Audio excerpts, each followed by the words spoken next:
everybody, and welcome to another adventure in history. And I hope that you are doing well this fine time zone. And I'm Spartacus! I'm Spartacus! I'm Spartacus! I'm Spartacus! I'm Spartacus! I'm Spartacus! I'm Spartacus! Hey Leah, 20 months. Rolling around on almost 2 years. Thank you so much for that subscription. And thank you so much, as always, for your support. I hope that you are doing well. Not directly related, but also kind of related. Daria answered one of my texts the other day, and I got 3 whole texts from her in the span of about 5 minutes, and then she went back radio silent. So I don't know what that means, but she's there and she's still doing her thing. Just like seeing you pop up in chat made me think of that.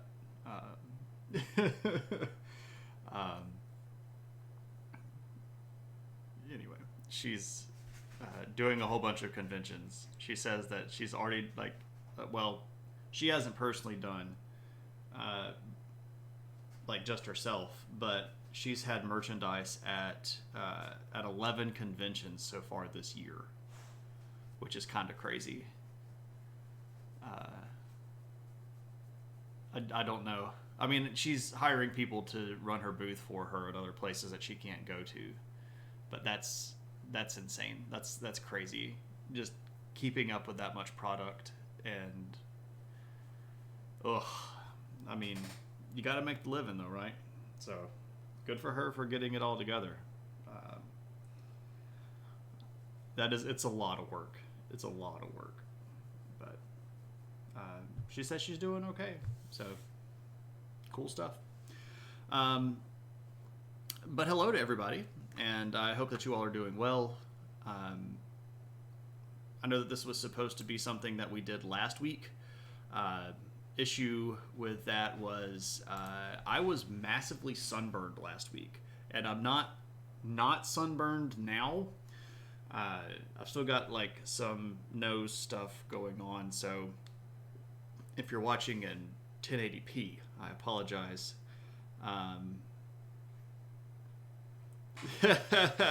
Coming over here, commenting on our news articles and spoiling our fun with accurate representations of reality. Yeah, I know. It's sort of what I do. It's unfortunately my thing. Yeah. So I've mentioned the roof scenario that we went through a couple of weeks ago, and then last week, in an effort to save money from the contractors doing it, my wife and I decided that we were going to do some of the work ourselves. No, I'll be honest, I didn't think that I needed sunscreen because I was mostly going to be under the eave of a house, and I had my adventure hat on. And I thought that was going to keep me out of the sun.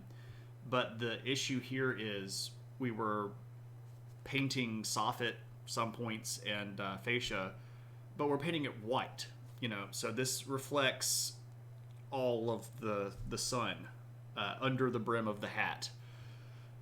And I got pretty badly sunburned, especially on my nose and here under my eyes and like right over my eyes on my forehead. I got a little bit just like in the corners of my arms, but the rest of me was okay. But like my face was pretty badly sunburned, and I looked rough. Yeah, exactly. Well, it's not like I wanted to get sunburned. I just did.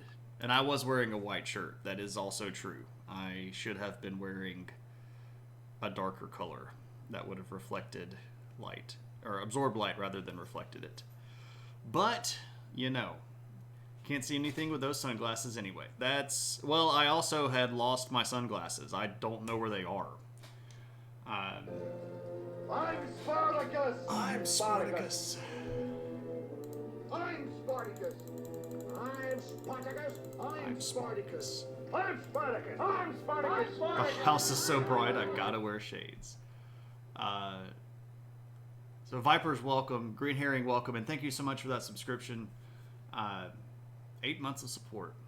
It is absolutely appreciated. And I will remind everybody that I don't go spend that money on myself. It gets put right back into the stream so that I can continue to provide streaming content for you all. And hopefully in the next little bit, I don't know, maybe the next even couple of days, we'll see.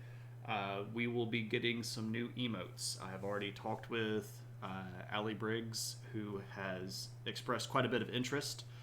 We are currently waiting for a spot to open up in her commissions schedule.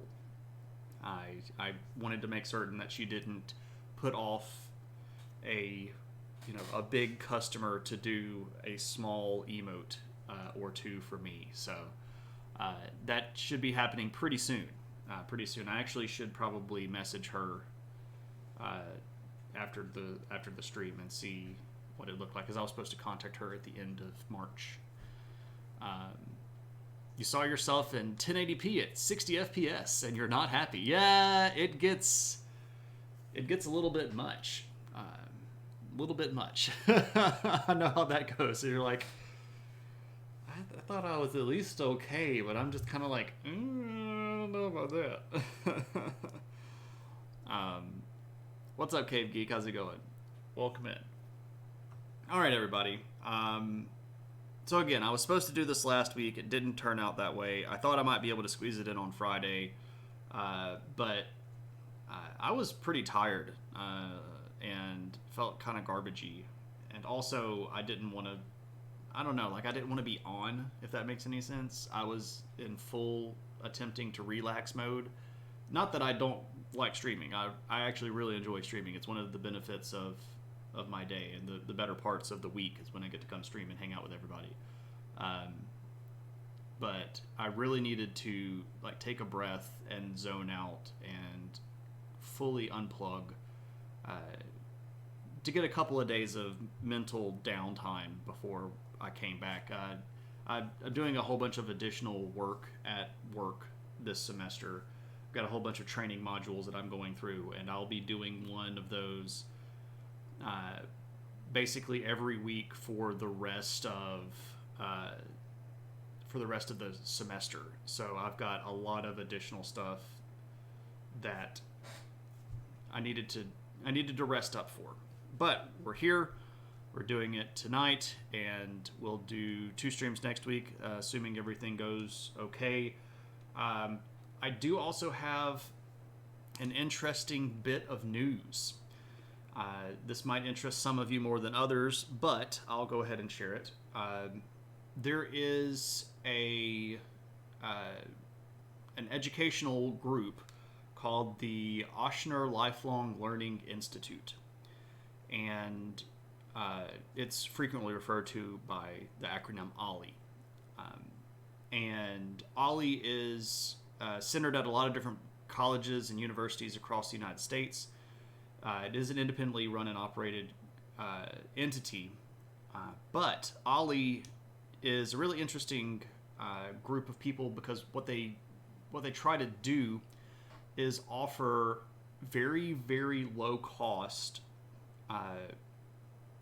lecture series and short classes, especially for people that are retired or that have sort of gotten out of what we might consider college age. So sort of geared towards non-traditional students. And I have a couple of friends that have been encouraging me to try to teach at AiH at the local university for years now. And I decided that I would finally sort of jump into it.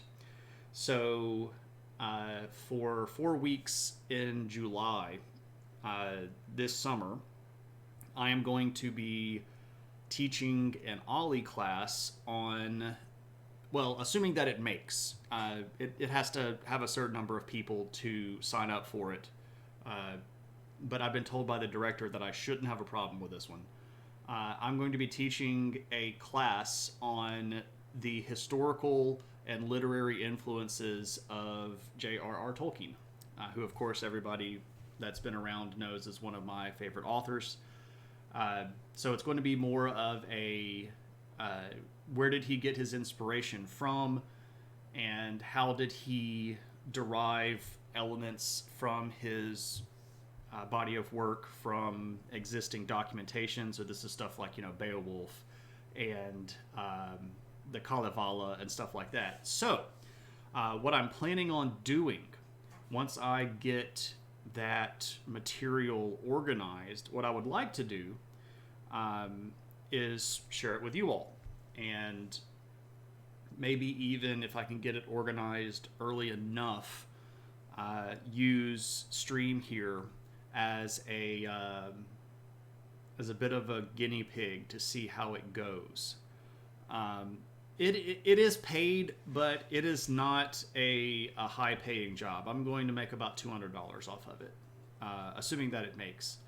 And if it gets past 10 people, I'll get about $200. It's very much considered to be a kind of a giving back to the community thing, and I don't have a problem with that at all. I'm excited about the opportunity, and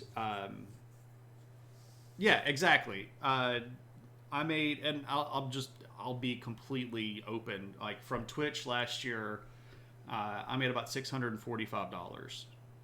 So this will be, and I'm considering taking that $200 and trying to see what I can do with it. One of the things that I would like to try to do with that is see if I can get to another convention, if I could maybe get on another panel. I've really started thinking about like what it would look like if I were doing more stuff in the Tolkien world on a not necessarily an academic level, but on a public level. I really enjoyed being on the panel at Dragon Con last year. I really enjoyed being on the podcast that I was on. Can you show up just to disagree with everything? Well, here's the thing. If the class makes, there is a possibility that it will be listed as what's called a hybrid course. And the classes are very inexpensive. They're like 25 USD for the classes, and they're 2-hour lectures every week for 4 weeks. I don't know if anybody that wants to can sign up for those, but if that's the case, I don't think it would be bad if you all wanted to try to sign up. I don't know what that would do. It's not going to necessarily benefit me either. If the class makes, it's going to make, and if it doesn't, it doesn't. But I don't know. I'll look into that, Moose. If you're going to become a Tolkien expert, some of that $200 needs to be spent on a ridiculously long pipe. Like a good church warden, right? I don't smoke. I'm actually allergic to tobacco. I am allergic to tobacco. And well, okay, it's not an online class. It's an in-person lecture, but one of the questions asked was, would I be comfortable doing it as what's like a mixed class where I have people in the classroom, but I also broadcast it over something like Zoom or WebEx for people that might not be able to get out. So, use the pipe to blow bubbles. Have I said hello to everybody? Cave Geek, I said hello to. Tendarios, good to see you. Thanks again for popping by. I'm sorry I didn't say hello. Moose, good to see you. Big Tuna Neil, what's up? How's it going? Frank, big time. I am not allergic to soap bubbles, no. Okay. So that's potentially coming up. If the class makes, I'll keep everybody in the loop. I'm excited about the prospect for it anyway. I hope that it goes off well. I would like to do this more frequently. I have found that I really love talking about Tolkien stuff. And part of that is because I've had such good experiences with you all doing our History of Middle-earth streams. So, Good stuff. I love Cave 2000. Was Cave streaming in 2007? All right. So, we're going to talk today sort of about, well, we're definitely going to talk today about a lot of different groups of people. And specifically, we're going to be looking at this region of the world that doesn't get a lot of love, historically speaking, in academic coursework. We're going to be talking about this Eastern European, what we might consider Western Asian steppe or Eurasian steppe zone that's kind of, here.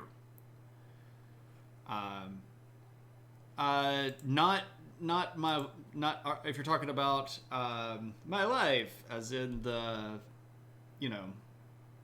stuff that is from, oh crap, I can't even remember the name. Good gracious. Borat, good gracious. I can't say words. Borat is from Kazakhstan, and Kazakhstan is like right here. We could put the borders on.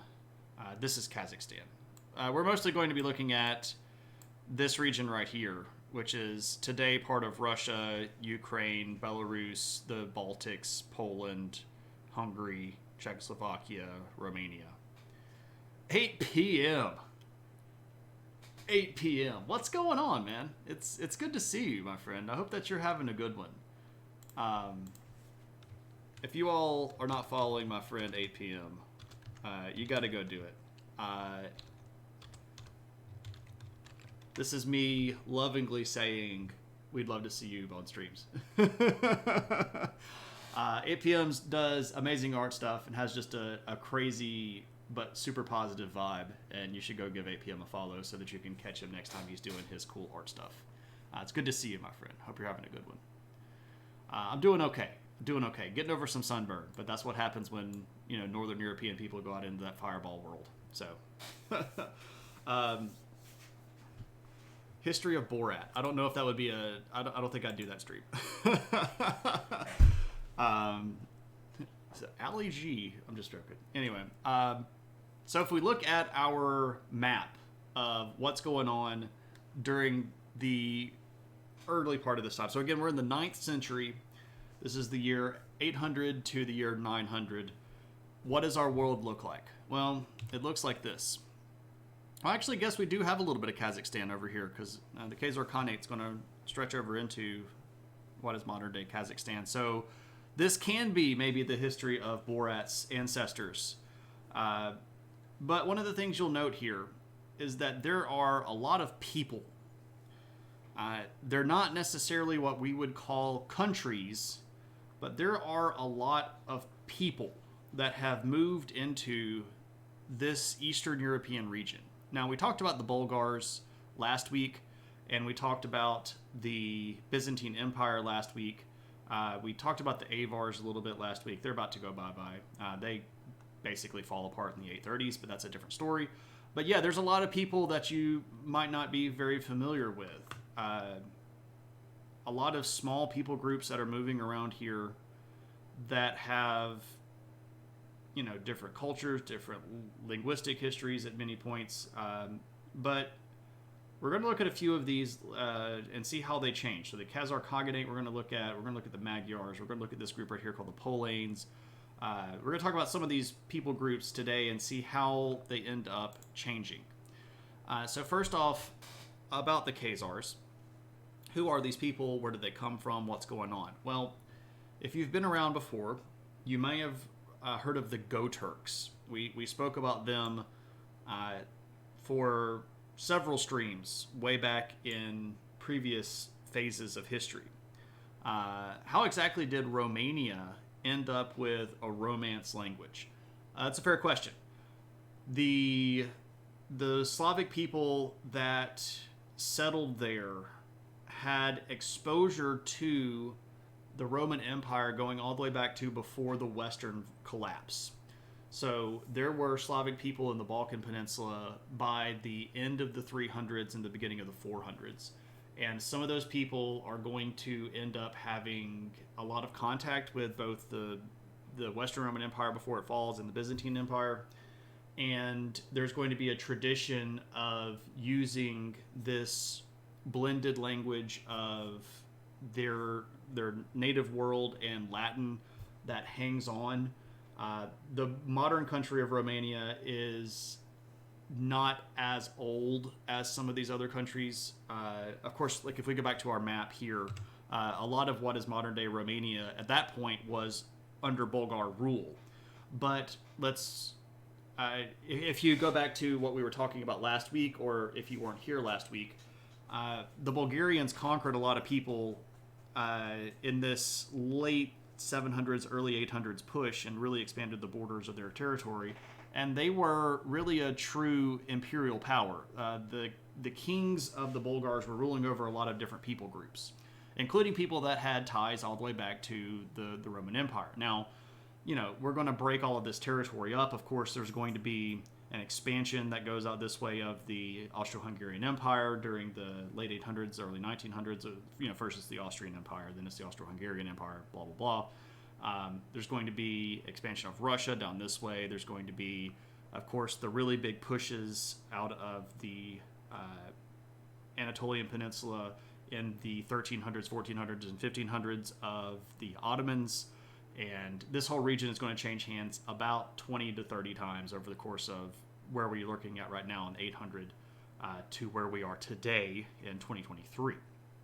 And a lot of people are going to move through here.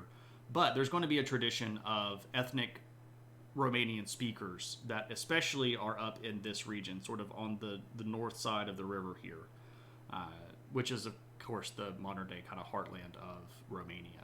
So that's where that comes from. They're not necessarily always in control of the region, and this does give a little bit of the illusion that they don't necessarily exist, right? Which unfortunately happens when we get these big empires that are ruling over different ethnic groups. It's easy to forget just by looking at a map that there are those people there in the first place, right? So like if we just even go back and look at this map again for the fourth time or third time, we've got the Frankish Empire right here, and it's an enormous chunk of territory in Europe. But not everybody in this country is Frankish. There are Franks, sure, but there are also Lombards. There are Slavic people. There are especially people up here that are going to be kind of like the early ancestors of the Belgian groups, like the Flemish. You're going to see some people that are kind of effectively the front runners or the ancestors of the modern day Netherlands. You're going to see Germanic people in this empire. You're going to see Muslim people in this empire, especially down here on the coastline and these islands. That these big empires aren't monolithic, ethnically speaking. You're going to typically have one dominant culture and then lots of other subcultures, especially linguistic and ethnic subcultures. But it's a fair question, and I know that was a lot longer of an answer than it might seem like it needed to be, but worthwhile. Never cease to be amazed at how you can talk for 5 minutes in response to a question which 99.9% of other people would reply with, I mean, I love this stuff, man. Like, I love this stuff. This is my world. It's what I do. I didn't learn all of this stuff just for nothing. I learned this stuff to try to help people understand the world that we live in, right? I was actually talking with my classes about this today. One of the biggest reasons why there's so much like racial and ethnic hate is because people don't understand history. If you really understand history, a lot of that stuff becomes much more evident. Like a lot of the hate and the differences and stuff like this that we say exist are really just social constructs of power dynamics, right? We're all just people, right? And I'll remind everybody of the stream fortune, right? We all have a lot more in common than it seems, right? And it's the truth. It's the truth. If you really understand history, there's a lot of stuff that we don't have to hold on to. There's a lot of hate that we don't have to hold on to, because we're all just kind of in it together, right? Or at least that's the way that I kind of see it.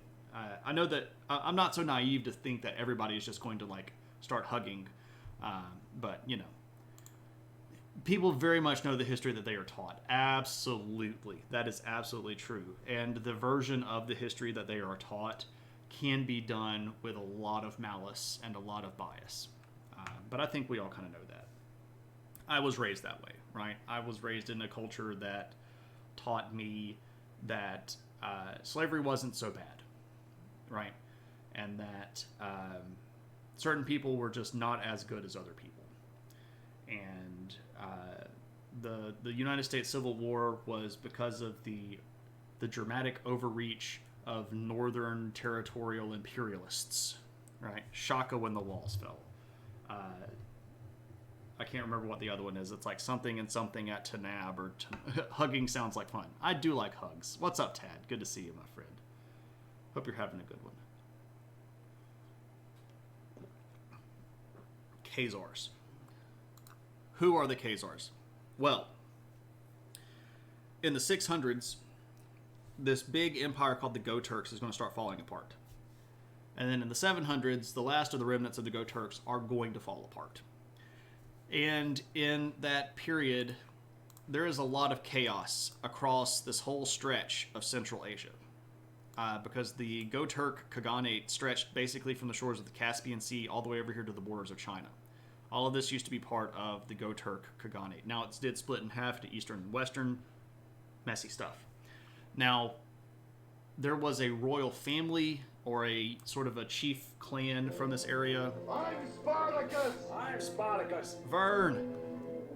I'm Spartacus! What's up, my friend? I'm Spartacus! I'm Spartacus! I'm Spartacus. I'm Spartacus! I'm Spartacus! Vern, thank you so much for that subscription. It's good to see you, my friend. Hope you're doing well. I don't think I was ever taught that slavery wasn't so bad, but I was taught that basically all of the badness ended instantly with the Civil War. Right. Yeah, like we fought the Civil War, we came back together, we shook hands, we hugged, and nobody was racist ever again. Right. Vern, how's it going, my friend? Hope you're having a good one. Welcome in, welcome in. Anyway, there's a big family group that was very popular / important in the world of that region called the Ashina clan. And according to the Khazars, their original ruling family was an offshoot of this Ashina clan. Now, is this the case? Do we know? It's kind of fuzzy.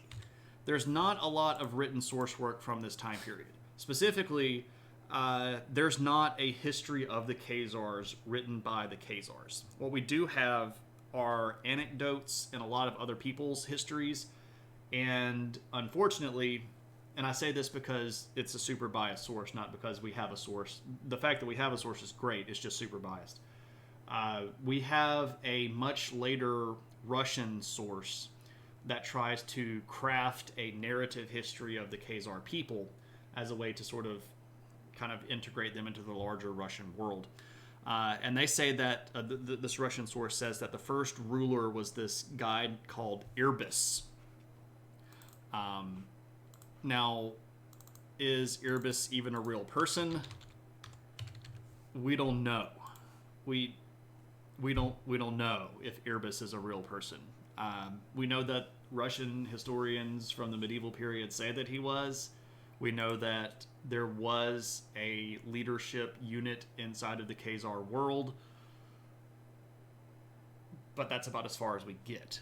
We don't really know at that point who these people are. Now, later on,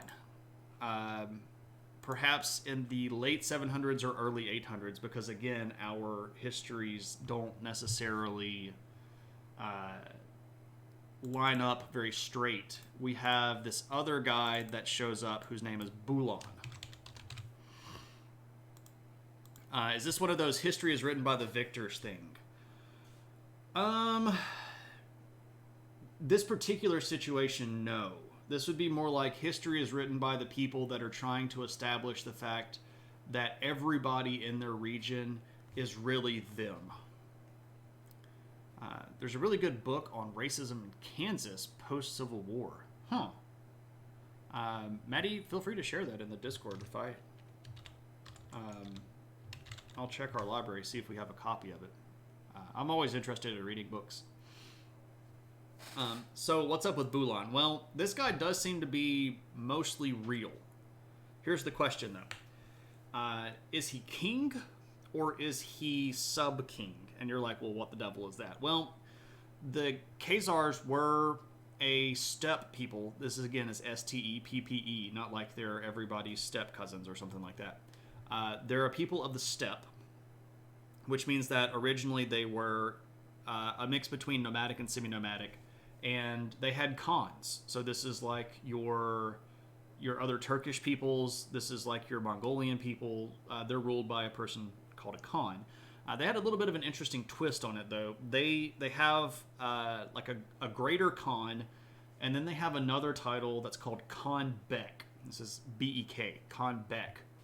And specifically, the greater khan was supposed to be the sort of head of state, and the Khan Bek was the head of the military. And this is actually a really interesting innovation, politically and sociopolitically speaking here, because the government doesn't have to then put itself directly in the threat of being killed on the battlefield. So you can send the Khan Bek out, who has most of the power that the regular Khan does, but they can control the military, and if they die, your head of state remains the same. So this is a pretty interesting innovation of, we don't want all of our guys to die. There we go. It goes, and for once you're free during a stream. That's cool. That's cool. Then there was the lesser Khan, and finally the least Khan, right? We've got like the Khan that's in charge of getting everybody else that's a Khan coffee. Instead of Khan Bek, they're the one that's called Khan Bucks.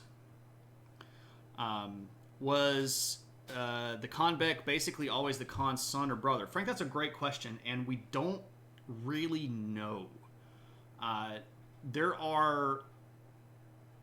are situations where it's pretty clear that the Khan and the Khan Bek aren't actually related at all, but there do seem to be instances where there is some sort of relationship. Maybe one has married the other's daughter or something of that nature. And both of the positions do appear to be, at least during this time, the late 700s, early 800s, they do appear to be hereditary. So we're passing the position down through father to son to father to son. So there is a family element in it, but because of the lack of sources, especially for the early period of the Khazars, we're not 100% certain exactly how this works. The food reviewer was the connoisseur. I like it. I like it. That's a good one. Nobody laughed at Khan Bucks. This is a reference to Starbucks. I guess it didn't rhyme very well, but that's okay. I'll take it. Did the Khan go on to talk about fine Corinthian leather when doing ads for the Chrysler? No, that's a different Khan. That's the James Khan. But I appreciate that one too, Moose. That's good.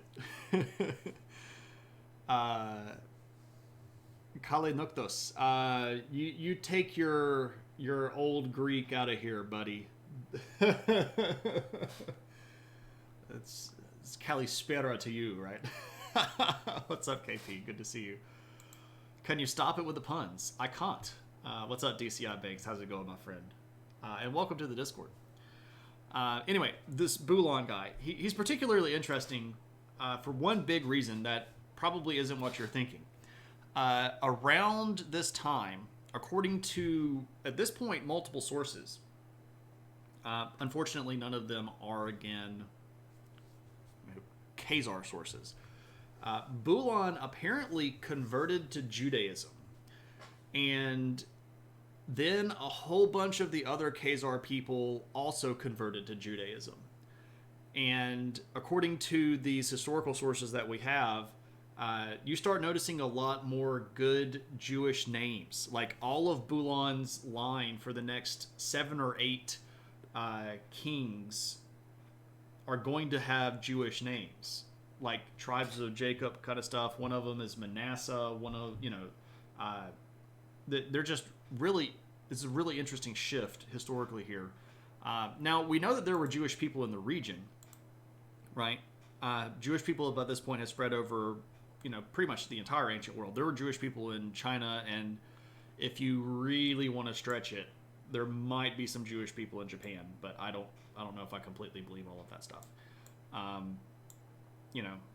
What's up, Lumpy? Good to see you. But we've got this state that sits here right on the border of the northern part of the Caspian Sea that appears fairly legitimately to be a big population of Jewish people, which is kind of interesting. This has led a lot of historians to put forward a lot of really, well, I don't know if I should say, I think they're interesting. A lot of the other people in the historical world think that it's all garbage, and it could very well be garbage. I don't know if we have enough data to prove this, but a lot of people look at the diaspora of Eastern European Ashkenazi Jewish people, and they look back to the Khazars, because there's going to be a lot of people that start moving from this region over into Eastern Europe, and we're about to talk about one here in just a second that we know for a fact was living under Khazar rule. So could this be where a lot of these Jewish people start ending up in Eastern Europe? Maybe so. Now, we do also know, though, that there were Jewish people already in Eastern Europe, right? We hear tales of them from Byzantine world, from the Frankish world, and of course the Frankish people control a chunk of Central and a little bit of Eastern Europe, so it's not like they don't have any hold in it. It's not just France at this point, right? So there's an interesting potential connection there. Some people say, oh yeah, this is absolutely where it is, and other people are like, I don't know, and other people are just like, no, it can't be that. I don't really know where I am. I'd like to read more on this. This is one of these sort of question mark zones where I will admit that I don't have a lot of what I would consider deep knowledge. So it's an interesting question, but we know that Bulan is credited with converting to Judaism, and then we know the line of at least Khan Beks after him are going to have Jewish first names. Now, there's a little bit of debate over whether or not Bulan is a Khan himself or if he is a Khan Bek. I think the stuff that I've read seems to indicate that he's more likely the Khan Bek, but there's a chance. Right? I don't know if we'll know. Right? This is just another of the things that it's okay to go, I really don't know if we'll ever know. But what's going on with the Khazar people? Well, culturally speaking, they have a language that is related to the other Turkic groups. They are a multi-ethnic state, as many of these steppe empires are. We do know that they trade a lot, and specifically they're going to have access to a lot of the trade routes that are going to be carrying things like silver, especially silver coming out of the Middle East. And we know this because the Russians are later going to attack them to get access to the silver reserves that are there. But also stuff like spices, coming out of Asia, and paper. Paper is going to start being a big trade good coming out of China at this point. So they've actually produced like what we might consider modern paper by this point. Was he a convict? I don't think so, but I mean, maybe. I'm not sure. But another thing about this silver is the Khazars make a lot of cool silver stuff. So this is a bowl that I was able to locate. Nice little silver bowl here with some pretty decorative stuff on it. I tried to find as many pictures as I could, but unfortunately there aren't a lot of photos of their rulers or anything like that. So I was like, I'll show you a bowl. Oh, convict. I see. There you go. That makes that's a lot of sense. I'm with you now. I apologize for missing that one right off the bat. All right. So those are the Khazars, and they'll be around for a little while. We'll mention them multiple times again in the future. Let's move over a bit and talk about a group of people called the Magyars. That's an N. They're not angry and yelling at people. They're Magyars with an M. Ugh, I don't know what I did there. Magyars. Now, who are the Magyars? Well, there's a fun question here, and the answer is not as easy as it might seem. So, yeah, Hungarians is where we're headed. Exactly. That's where we're going. But is it just the Ungri? So there was a group of people that were under the rule of the Khazars, who were called the Ungri. And we know that they existed at this point. Now, Ungri itself are what people outside of their group called them. They preferred to call themselves Magyar or Magyar. The word Magyar is what we have sort of like anglicized all of these words to mean. Now, why is this not the same group as the Magyars? Well, because of some stuff that happens in the Khazar Khanate. Right around this early 800s time, there is a civil war that breaks out in the Khazar Khanate. And the Magyar, or the Ungri, who are living under the Khazar Khanate, decide that they're going to sort of move a little bit further to the west, to kind of get away from this. And it does look like they took some of the tribes of the Khazars with them. Some of the groups that were not super interested in hanging around. So when we get to European sources referring to the Magyars, are they referring to just the people who were this ethnic group called the Ungri, or are they referring to a mixed group of Ungri and Khazar tribes that had sort of merged together and were coming into the east? And it was just that the Magyars were the more abundant of the two, or that the Europeans couldn't tell the difference between the two of them. Like they look out and they're like, oh, look, steppe people. And they couldn't figure out the difference between a Khazar and a Magyar. This is quite possible. Europeans are not necessarily the most distinguishing when it comes to non-European people, right? Let's remember that Hinduism is a word. The story of the decline of the Mongolian Empire is kind of condescending. That's it. That's really good.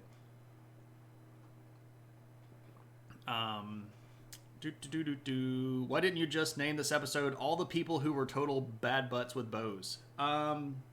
Not all of these people are super big with bows. I mean, they do use bows, but not all of them are going to be the crazy good bow people. I think you might be being a little bit too much influenced by your horseback warrior song. I was waiting for a hill or mountain or tower so you could inject condescending, right? I'm not doing steppe people, so we're Maddie. I didn't say hey to you. Hey Maddie, what's going on? We're broadly doing Eastern European, Eurasian steppe people of the 9th century. We're moving west to east. I'm sorry, east to west, which is our sort of trajectory. So we're going to talk about the Magyars coming over here, and then we're going to talk about the Kievan Rus, and then we're going to talk about some other groups over here like the Moravians and then the Polanes. So we'll end up in Europe proper tonight, but we're kind of just moving. Isn't bow people the Scythians? Now that's a great point, Frank. The Scythians did have a lot of territory, especially right around this area in the northern part of the Black Sea. But this is a few centuries separated from the last time that we had an identifiable people group that called themselves the Scythians. You're going to have to go back pretty far in time to get some people that are going to be like actively real obvious Scythians.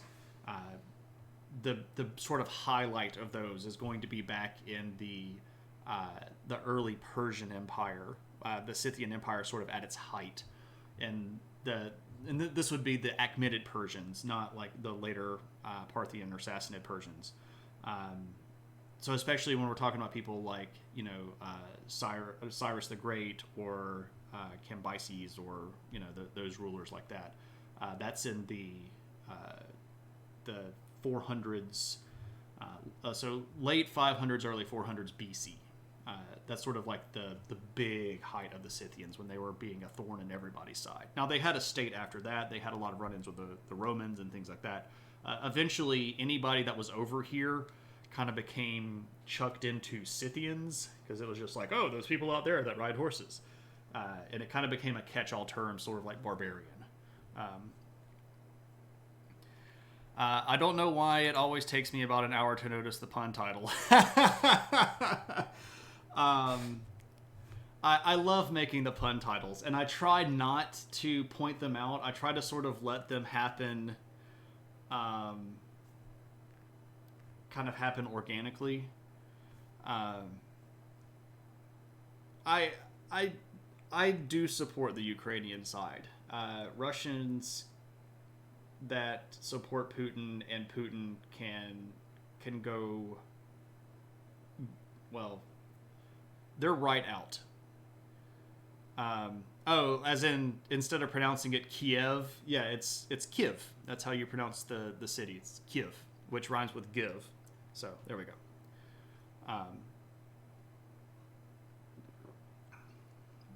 There we go. I do these things for a reason. They're not always good, but I do try to make logical, rational decisions. If it's logical and rational, we'll stay that way. Anyway, so the Magyars are going to originate way back in time, all the way over here, and then they're going to come and live in the Khazar world. And then again, when the wars kick up in the Khazar world, they're going to move over here and sit right about here. And the Khazars that come with them are going to end up becoming much more assimilated to the larger culture. And by the time we get to what we might call, the height of medieval Europe, the Magyars, as we understand them, are going to start getting referred to as Hungarians. This is going all the way back to Hungary. And the Magyars are the sort of what we might call originators of the country of Hungary. Especially this guy. This guy is Ugyek the Magyar. And he is credited with being one of the first rulers of the Magyar people. What's really interesting here is we get this crow. This crow is going to become a symbol of Hungarian nobility for a long, long time. If we get to the time period, I saw somebody earlier mentioning Transylvania. If you hang around to the point where we get to our good old guys like, Vlad the Impaler, one of the Hungarian guys that is at odds with Vlad is a guy named John Corvinus, who is John the Crow, right? So this sort of crow is going to become a fairly popular symbol. To be a symbol kind of man. What's up, Paradox News? How's it going? Good to see you. So that's Ugyek. And if you want some references to him, his name is spelled like this. Ugyek. Ugyek the Magyar. What are they doing? Well, they're in this sort of Black Sea coastal region, and for the remainder of this century, so the 800s, they're going to mostly be raiding into Europe. And specifically, they're going to be raiding countries like the Bulgars and the Franks. Now, they're also going to raid the Moravians, but we haven't talked about them quite yet, so you don't know who they are unless you already know who they are. But they're not really trying to take land in the way that we would think of. This is more of kind of raids in force where I go into your territory and I'm trying to loot a bunch of cool stuff and then bring it back home.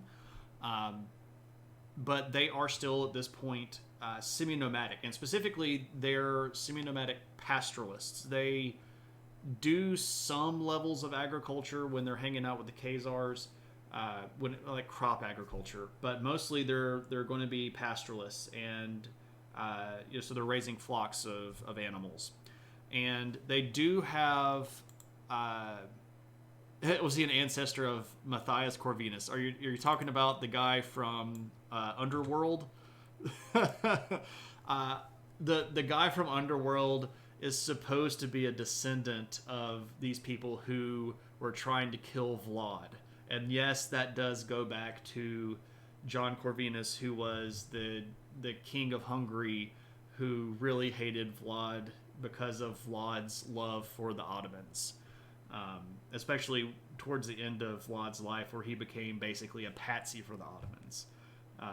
That did not go over very well with his Christian neighbors. He does have pretty bad posture. But anyway, that's him. If you want another one that's going to sort of be the guy that's kind of like the first real big king of the Magyars, this guy's name is Arpad. He's going to be the guy that basically starts the dynasty that's going to rule Hungary for the next several hundred years. Again, here with the crow symbol. If you're wondering what this little notch is, that little notch in the shield is so that you can hold your shield up and you can put your sword over the top of it, so you can stab through the little slit in the shield. Was he hard to handle? Maybe so. Culturally speaking, what are the Magyars like? Well, again, they do speak their own kind of language. Their linguistic ancestry is really interesting because it goes all the way back to like the Bronze Age. We can trace the Hungarian linguistic language, like the linguistic group, all the way back through steppe languages back to around the 1500 BC time period, which is really interesting because a lot of the languages, of course, get absorbed or break off into splinter groups or have a whole bunch of loan words and stuff like that. But what's really interesting about Hungarian is it has a lot of loan words in it because these people moved so frequently and came into contact with so many other people. The language that they were speaking at the time is actually really kind of cobbled together. But we have some traces of their stuff going all the way back to Bronze Age time. At this point, it doesn't look like they had what we would call any kind of attachment to a monotheistic religion. Monotheism was becoming way the way to go during this time period. But they still are going to be on a very animistic level. So they're still worshiping stuff like regional spirits, spirits of trees and rocks and mountains and things like that. They still did a lot of animal sacrifice, especially sacrifice from the herds. This is giving of wealth to the gods. So there's a lot of that stuff still going on in the Magyar world. Now, it's not going to take too long for them, especially when they move over into Europe proper, to start running into the monotheism of the time, and then they sort of get pulled into the larger Christianization movement and get into the politics of, are we going to be Eastern or Western Catholic, and all of that stuff starts happening like next time. Their language was kind of cobbled together, he said, in English. I am very, very aware that English is not one language. It's 4 languages in a trench coat trying to convince somebody it's old enough to buy alcohol. Arpad. I guess I should have typed his name. Arpad. Too many A's. Arpad. Like that. So the Arpadians, the dynasty of Arpadians. Technology has made, yeah, exactly. The more that we're around other people, the more of our language is going to bleed over. That's just what happens, right? You tried to learn Hungarian once. Keyword tried. I've never actually attempted to learn Hungarian. It is a very complex language. It has a very long history with a lot of unique little elements that have sort of been folded in over time. I would, if I could learn all the languages in the world and talk to everybody, that'd be flippin' amazing, and I'd be really excited about that. All right, so moving a little bit further to the east here, let's talk a little bit about a group of people called the Kievan Rus. Do you think if humans are still around in 50 generations, all languages will just merge? I don't think so, Frank Big Time. That there will be fewer languages for sure. There are already shockingly fewer languages than there used to be even 50 years ago. If we go back 100 years ago, it's way more shocking. We have lost hundreds of languages. There's definitely a movement towards fewer languages, but let me give you the reason that I say it won't work. But so this is going to get a little bit into sociology, but we all know that Shane does sociology too. One of the biggest things that indicates in a unique culture or a unique ethnic group is their language. Language is a critical part of identity. So the way that my brain interpreted your question is 50 years from now, is there going to be one ethnic identity on Earth? And I can't see that happening. I don't think that in 50 years we'll be there. Maybe, I don't even know if we'd be there 500 years. We might be able to have more of a unified group of people 500 years, 50 generations. I don't even know if we could do it in 50 generations. What is that? 40 years a generation. So 1,000 years from now? No, I don't think we'd have, I really don't think that we'd have one language even 1,000 years from now. I know that the technology stuff that we have is dramatically speeding stuff up, but I don't think so. Even 1,000 years from now, there'll still be racism. There will still be petty politics. There will still be people that think other people's religion isn't worthwhile. I think that as long as there are humans, there are going to be differences, and one of the ways that people are going to set themselves off from the other people is the language that they speak. Now, one thing I would, if you said in 50 generations, will we still be speaking any of the languages that we speak now? So will English survive 50 generations, or will Turkish or Hungarian survive 50 generations? That's a fair question that I can't say yes to for sure. We might have completely different linguistics 1,000 years from now. People 1,000 years from now might not be able to watch the recording of this stream and make sense out of it. But I do still think that we'll have different languages. We've missed a lot of chat. Let me catch up. Sorry. Stabby Shield, good. What's up, Noger? Good to see you. Hard to Handles from 1990. Black Crows, yeah. Yeah, exactly. Their language was cobbled together. Technology, yep. It's called Google Translate. Delarans, I see you. What's going on, man? It's good to see you. We need to hang out sometime. I hope you're doing well, my friend. It's really good to see you. For those of you that might not know, De Lorenz is one of my best friends in real life.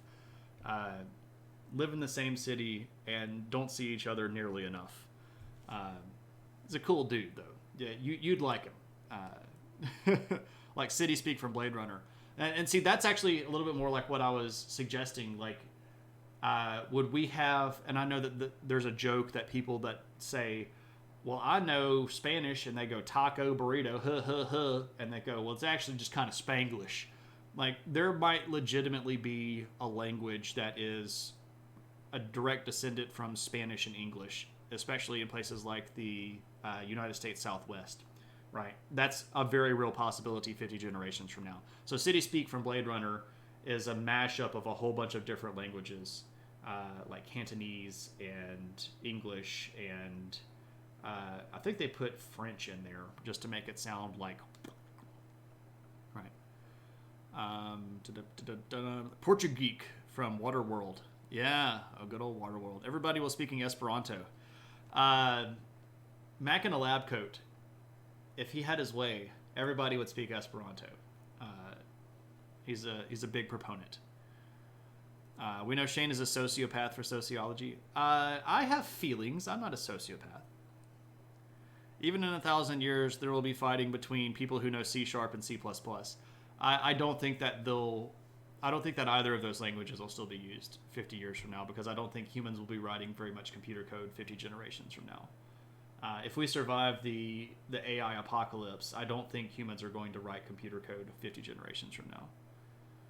In 50 generations, our cultural identities will just be tied to brands rather than religion. Well, that's a possibility. There's a book, and it's an enormous book. It's called The Infinite Jest.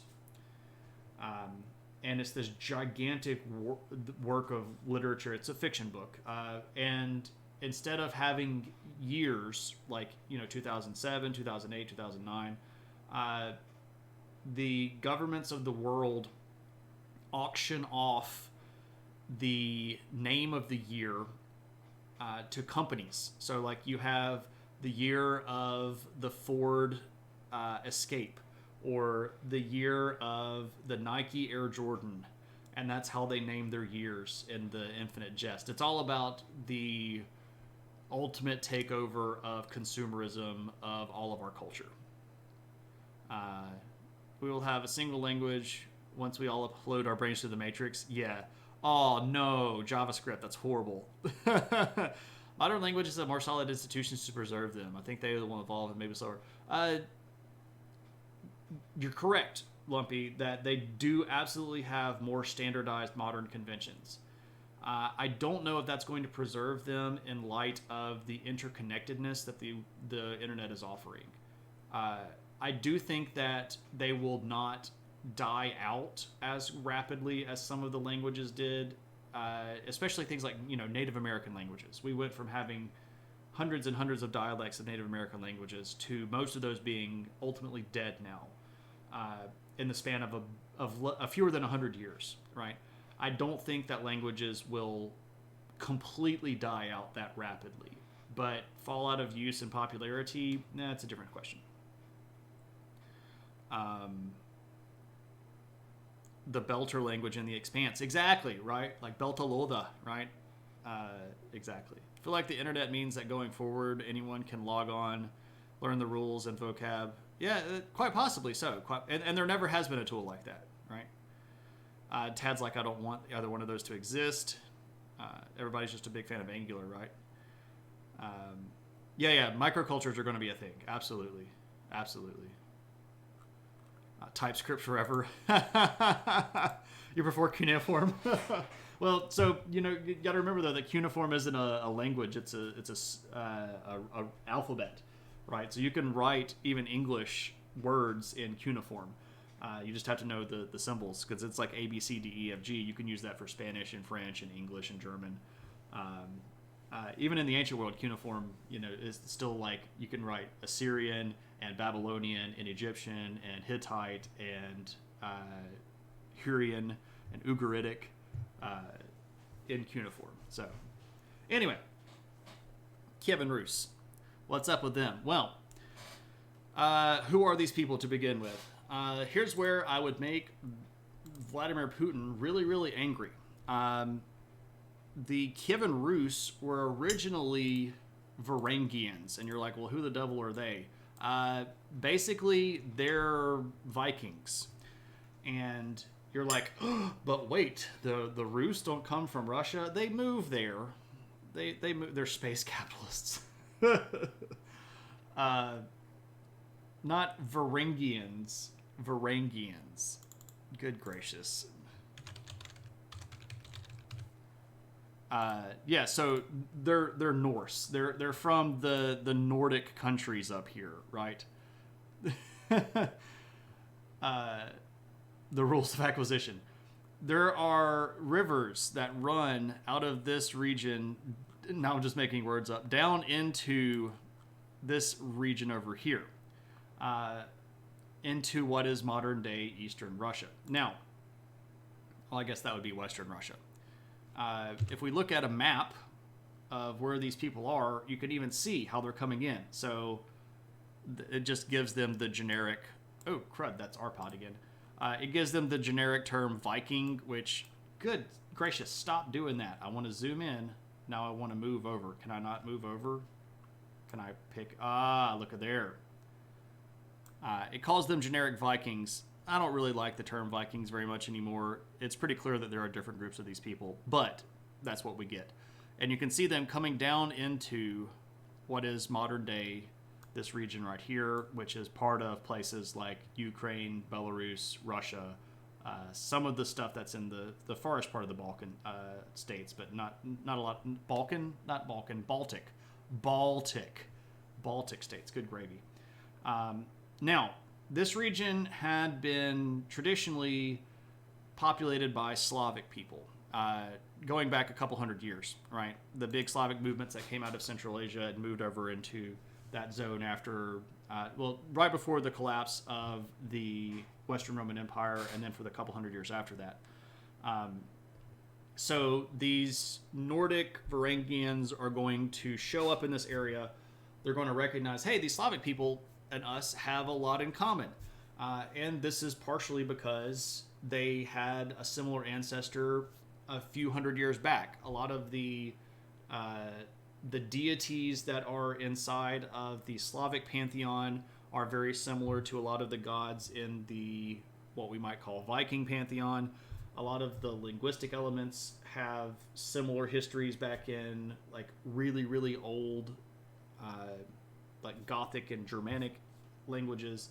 So they're going to sort of meet their cousins. And these are cousins separated by, multiple generations, several hundred years back. The Vikings adorned in Adidas tracksuits. Not so much the Adidas tracksuits. Those are different kinds of Slavs. But they're going to start intermarrying. And they're going to move into these river valleys especially, and they're going to start intermarrying. So the people that are originally going to be referring to themselves as the Rus aren't necessarily purely going to be Slavic. Now, that would make Vladimir Putin very, very angry. Because, of course, the Russians are Slavic, and the Russians have always been Slavic, and as far back in time as they have ever been, they're clearly just Slavic, and all those Nordic people are actually Slavic people that moved to the Nordic countries and then came back, and that's really what's going. We all know that this guy is, of course, just being a jerk. Confirming something you saw on Daily Dose of Internet earlier. Is it true that each Arabic number contained the amount of angles in their value? I've heard that. I don't know. I can't say for sure. So there's your answer from Shane. I don't know. Maybe. I have heard people say that, but I do not know. Now, you got me. I don't know everything. There are plenty of things that I don't know. So, yeah, and they're not even originally Arabic. They're Sanskrit numerals that the people around this time period in Baghdad brought over from India because of their trade route, and they actually brought over a whole bunch of Indian mathematicians as well into the House of Wisdom. Math is not my forte. It is not my forte. Math and I have what I would consider a tumultuous relationship. we get along sometimes, but we very much don't get along other times, and it's usually better for us just to stay apart. What's up, Scar Brutal? I don't know everything. I know. I readily admit that I don't know most things. I do know a lot about history, but I don't know everything in history. There's just too much stuff to know. Unfathomable, right? Math is the handmaiden of science, so it's better this way. That's fair. That's fair. I would, though, say that mathematicians would look at science as applied mathematics. There's your problem. It's maths. Yeah, well, I don't like maths either. I can't get along with one of them, much fewer the rest of them, right? It's just not my thing. The dyslexia really kicks in when I start doing mathematics, especially when you start integrating a lot of letters and numbers together. I had a really, really hard time getting through trigonometry with like the sine and the cosine and the tangent stuff. I had a really hard time doing stuff like integrations in calculus. That I could do it, but it just took me so long to do.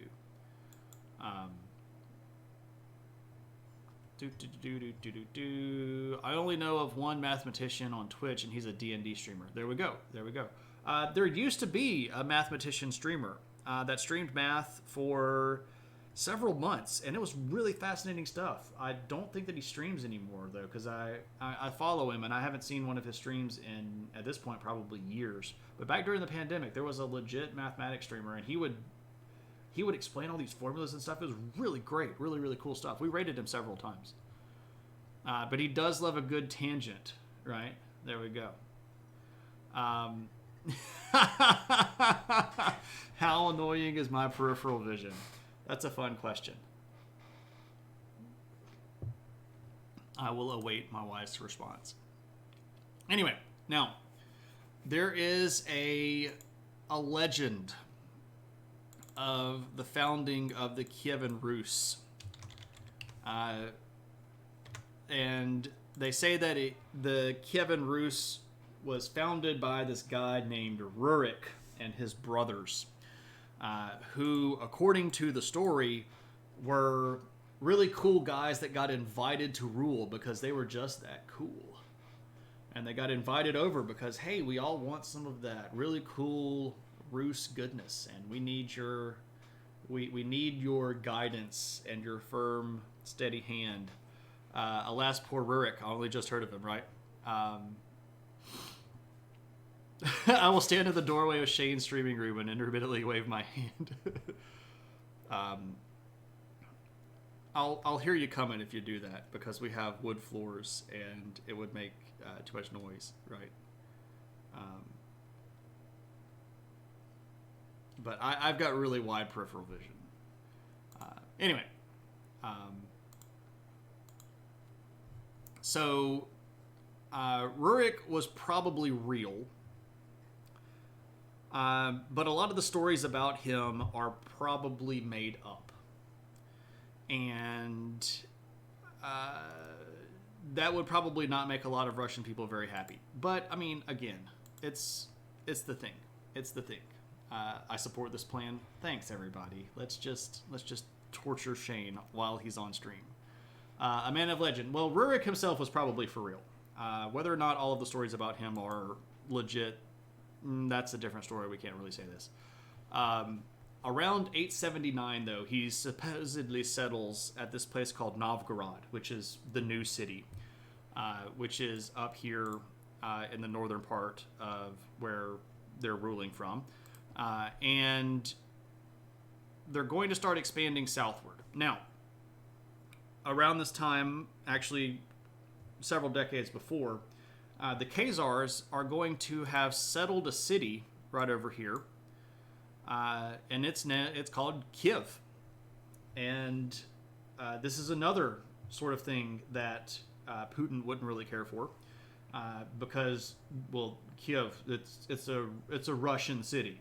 No, it wasn't, and it wasn't a Russian city it was around for a long time before anybody that was even Rus showed up, and there's even less of a really good guarantee that modern Russians are directly related to the Kievan Rus in the first place. Anyway, but that's all making a lot of people probably very angry. If you're watching from Russia, I'm probably not saying this with the right level of aplomb and the right level of seriousness that I should.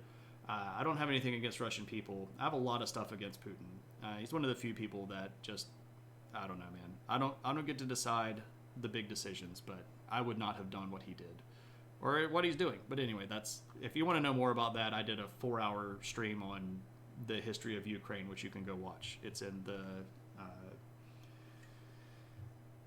viewer request streams, I think. Anyway, there are going to be some Rus that end up taking Kiev, and they're going to end up merging the groups together to form what we call the Kievan Rus. Rurik himself is going to claim territory over a lot of this stuff, but he's not necessarily kind of who he gets to be in history. He's a little bit built up. So who are these people culturally speaking? Well, again, they are they're Norse religiously, so they have, you know, your Thors and your Odins and your Freyas and your peoples like that. But because they have admixed with a lot of Slavic people, they're going to retain a lot of those Slavic mythology stuff. So if you know anything about specifically about what we could consider Slavic mythology, there's a lot of kind of overlap there where you have, you know, your main gods like Rod, who ends up pretty much looking a lot like Odin. You have Perun, who looks a lot like Thor, and you have a lot of people that are not, well, that's not necessarily correct. Perun doesn't necessarily, Perun's not even a god. Anyway, now I'm messing myself up because I probably should have planned that sentence out a little bit better in my head before I said it. Strike that one. Anyway, you have some similarities between the religious practices, so there's not a lot of tumult there. They do get really, really interested in trade, and especially trade along these river valleys, and especially pushing south. And even as far back at this point, the Rus do like the idea of getting down here into this Black Sea region.